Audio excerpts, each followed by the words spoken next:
For today's cocktail, we are mixing the Southside. Any cocktail that is rumored to be Al Capone's favorite is all right with me.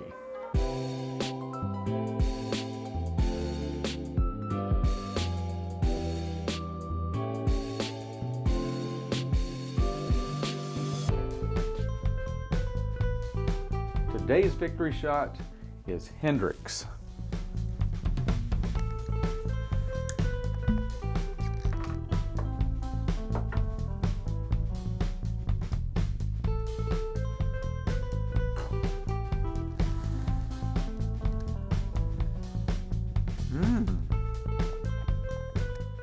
I bet that's a Northside gin.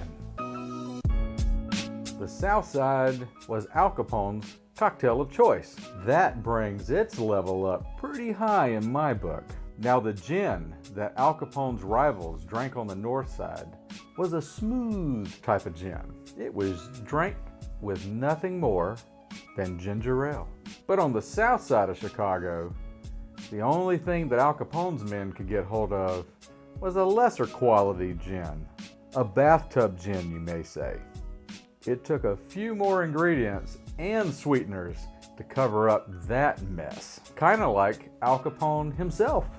Add 5 mint leaves to a shaker. Add 1 ounce of simple syrup.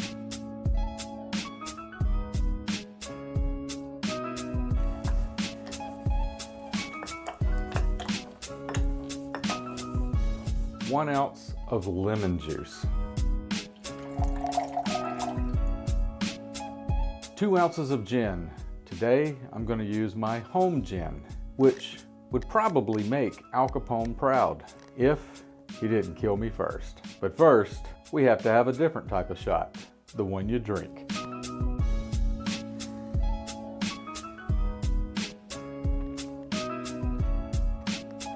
That's some high quality Southside gin.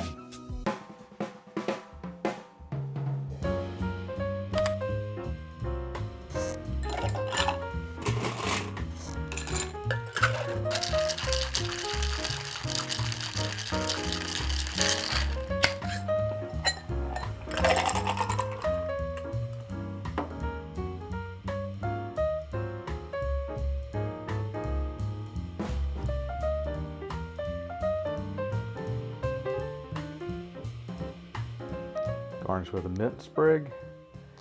I think you're gonna like this one, Mr. Capone. And I say that because I bet back then they did not call him Al. This is for you, the Southside, Mr. Capone.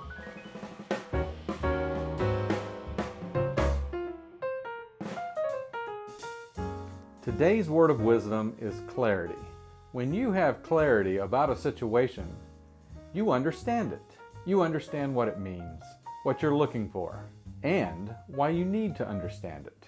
If you want people to comprehend what you are imparting, you first have to paint a clear and sunny illustration. Face it, we can all see clearly when the rain is gone. This is why you should never walk into the middle of a conversation. See, without the full painting, you only own half of a Van Gogh. Granted, that's still more than I can afford. If you hold the keys and you still want others to open the door, you have to teach them how. Otherwise, your poor dog sitter won't feed poor Fluffy while you're away on business. Basically, it takes more than just a desire to be a teacher. You also have to be clear so others can have clarity. Now the gin that the rivals of alcohol Now the gin that Al Capone's rivals drank on the North Side was a smooth type of gin.